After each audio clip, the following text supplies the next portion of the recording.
আসসালামু আলাইকুম। ক্লাসের ধারাবাহিকতায় আমি পরবর্তী ক্লাসে আপনাদের সাথে হাজির হলাম।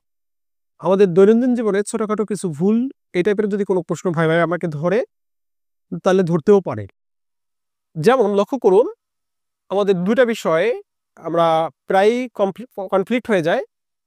একটা হলো অসংজ্ঞায়িত আর একটা হলো অনির্ণেয় আকার।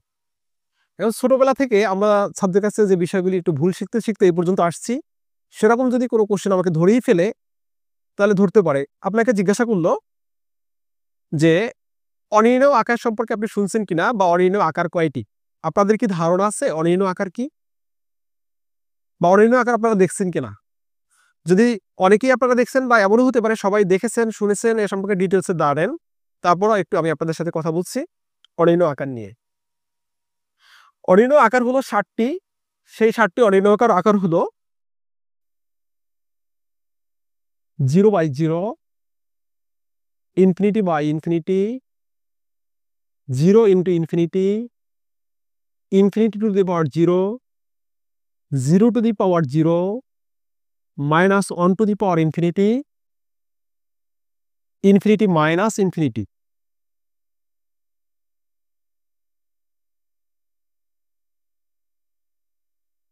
আশা করি এই ৭ টি আকার আপনারা দেখেছেন। এই অনির্ণেয় কথার অর্থ কি? যা যদি আপনারা ব্যাসবাক্য করেন তাহলে শব্দটা দাঁড়ায় যা নির্ণয় করা যায় না। তাহলে এই যা নির্ণয় করা যায় না এ কথার অর্থ কি? যে এটার মান যে কি হবে এটা আমরা ধারণা পর্যন্ত করতে পারি না। কিন্তু আমরা যেটাকে বলি অসংজ্ঞায়িত সেই বিষয়টা কিরকম লিখুন। আপনারা বলেন কি? সামথিং বাই 0, এটাকে আমরা বলি কি? ইনফিনিটি। ইনফিনিটি দ্বারা কি বোঝায়? ইনফিনিটি দ্বারা বোঝায় অত্যন্ত বড় একটা মানের ধারণা। এটা নির্দিষ্ট কোনো মান না, কিন্তু বোঝাবে কি? অত্যন্ত বড়। কিন্তু এই যে অনির্ণেয়, আপনাকে জিজ্ঞাসা করতে পারে যে অনির্ণেয় আকার দ্বারা কি, অনির্ণেয় আকারটা কি আসলে? যে অনির্ণেয় আকারটা হলো আমি যেটা আদৌ ধারণাই করতে পারি না যেটা কি হতে পারে, কিন্তু অসংজ্ঞায়িত বলতে বোঝাবে এটা আমরা ধারণা করতে পারি। কিরকম? লক্ষ্য করুন, আপনি একজন টিচার, আপনার স্টুডেন্টরা গালাগালি করছে, একে অপরের সাথে ঝগড়া মেতেছে। তাহলে বিষয়টা কি হলো? যে স্যার আমাকেও গালাগালি করছে। আপনি জিজ্ঞাসা করলেন কি গালাগালি করছে? উত্তরে কি আসবে? অকথ্য ভাষায় গালাগালি করছে। তার মানে কি ও গালাগালি করে নাই? হ্যাঁ করছে গালাগালি, শব্দটা আপনার সাথে উচ্চারণ করতে পারতেছে না। এটা হলো অসংজ্ঞায়িত, মানে আপনার সাথে সে ব্যক্ত করতে পারছে না, অব্যক্ত, মানে আছে বাট বলতে পারতেছে না। তার মানে কি?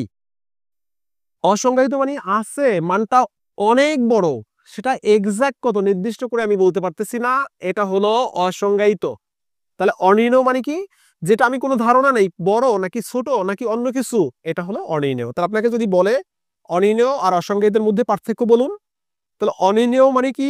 যেটা কোনো ধারণা নেই স্যার, মানে এটা কি হবে কোনো ধারণা করতে পারতেছি না, এটা হলো অনির্ণেয়। অসংজ্ঞায়িত মানে কি? যেটা আছে বাট নির্দিষ্ট করে আমি বলতে পারতেছি না, এটা হলো অসংজ্ঞায়িত। আশা করি অনির্ণেয় এবং অসংজ্ঞায়িতর বিষয়টা আপনারা বুঝতে পেরেছেন। এই অনির্ণেয় আকারের মধ্যে এর পরবর্তী আপনাকে কোশ্চেন করতে পারে যে অনির্ণেয় আকারের মধ্যে 2টি আকারে সরাসরি লাপিতালের নিয়ম প্রয়োগযোগ্য। কোন 2টা আকারে লাপিতালের নিয়ম প্রয়োগযোগ্য? দেখুন, আপনারা যারা প্রয়োগ করেছেন তারা নিশ্চয়ই জানেন এল হসপিটাল বলছি অথবা লাপিতাল বলছি। এই 2টা অনির্ণেয় আকারের জন্য আমরা এল হসপিটালের বা লাপিতালের রুলস সরাসরি প্রয়োগ করে আসছি। তাহলে এটা যদি ভিতরকার কোনো কোশ্চেন ধরে যে লাপিতালের জন্য কোন 2টা রুলস আপনারা প্রয়োগ করছেন, কোন 2টার উপরে সরাসরি রুলস প্রয়োগ করা যায়, লাপিতালের রুল 0/0 আকার, ইনফিনিটি আকার। তাহলে ছোটবেলার ভুল শেখানো কেন বললাম শুনে নেন। ছোটবেলার ভুল শেখানো এই জন্য বললাম, স্যার অথবা ম্যাম আমাদেরকে এভাবে শিখিয়েছে কিনা একটু মনে করে দেখুন।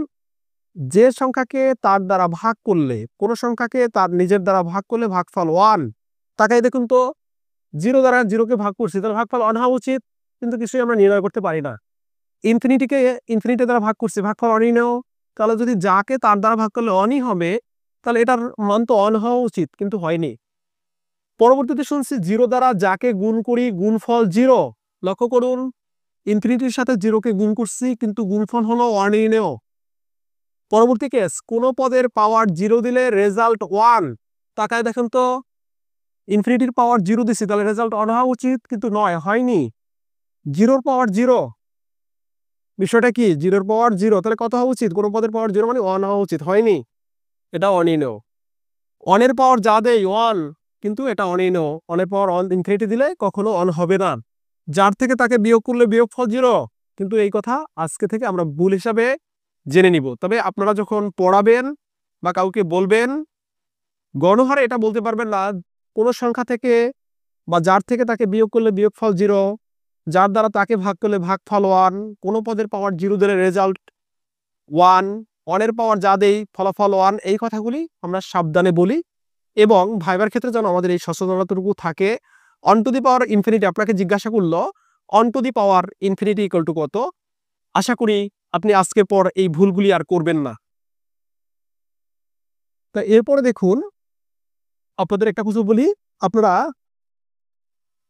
একটা পর্যায়কাল নিয়ে আমি একটা কথা বলি, আপনাদেরকে জিজ্ঞাসা করতে পারে সাইনের পর্যায়কাল কত, কজের পর্যায়কাল কত। আপনাদেরকে যা ধারণা আছে, ধারণা না থাকলে জেনে নিন। সাইনের পর্যায়কাল হলো 2 পাই, কজের পর্যায়কাল হলো 2 পাই, ট্যানের পর্যায়কাল হলো পাই। এই পর্যায়কালগুলি একটু খেয়াল রাখবেন। আরেকটা বিষয় আমি একটু বলি, গামা এবং বিটা দুইটা ফাংশন আছে, আপনারা নাম শুনছেন কিনা? গামা এবং বিটা ফাংশনের মধ্যে সম্পর্কটি লিখুন। তাহলে গামা এবং বিটা ফাংশনের মধ্যে সম্পর্কটি আপনাকে জিজ্ঞাসা করতে পারে beta M N is equal to হলো gamma M into gamma N by gamma M plus N. এটা হলো গামা ও বিটা ফাংশনের মধ্যে সম্পর্ক। এরপরে আরেকটা ইম্পর্টেন্ট প্রশ্ন আপনাকে যেটা পরীক্ষা হলে জিজ্ঞাসা করতেই পারে, সেটা হলো গামা হাফের মান কত। আপনাদের জন্য উত্তর আসে গামা হাফের মান হলো রুট পাই। পরবর্তী আরেকটা কোশ্চেন আসতে পারে, 0 এর ফ্যাক্টোরিয়ালের মান কত? নিশ্চয়ই আপনারা জানেন 0 ফ্যাক্টোরিয়ালের মান 1। এরপর আপনার কাছে জানতে চাইতে পারে গামার আবর্তন সূত্রটি লিখুন। আপনারা কি কেউ গামার আবর্তন সূত্র কি মনে করতে পেরেছেন বা মনে আছে আপনাদের? যদি মনে থাকে ভালো, যারা না থাকলে জেনে নিন গামার আবর্তন সূত্রটা কি।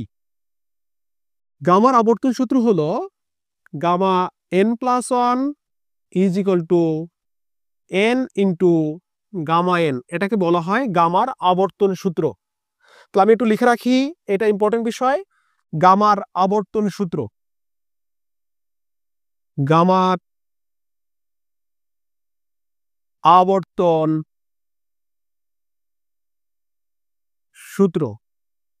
এখানে লিখে রাখি গামা ও বিটা ফাংশনের মধ্যে সম্পর্ক। গামা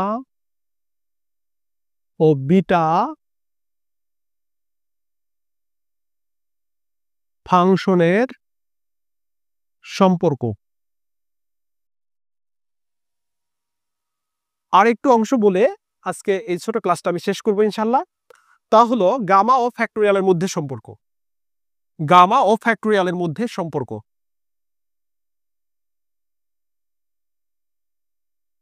গামা ফ্যাক্টোরিয়ালের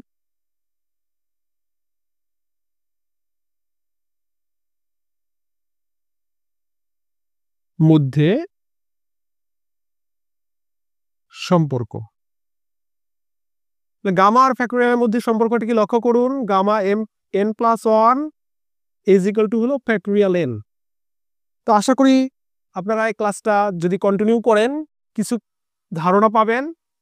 এবং আমরা ভাইবা পড়ে আমি বারবার করে একটা কথা বলি, আমরা স্বাভাবিক থাকার চেষ্টা করব, আমরা যেন খুব ভীত না হই, সন্ত্রস্ত না হই। ভাইবা বোর্ড এমন কিছু না যে এখানে আমাকে ভয়ে খুবই কাঁপতে হবে, কিছুই না। ইনশাল্লাহ তারা ভালো করবেন। সকলে পরবর্তী ক্লাসগুলির দেখবেন, এই ক্লাসটা দেখবেন, পরবর্তী ক্লাস দেখার জন্য আমার গ্রুপের সাথে থাকবেন, পেজের সাথে থাকবেন। আশা করি কিছু তথ্য আপনারা পাবেন ইনশাল্লাহ। আপাতত সকলে ভালো থাকুন, সুস্থ থাকুন। আল্লাহ হাফেজ।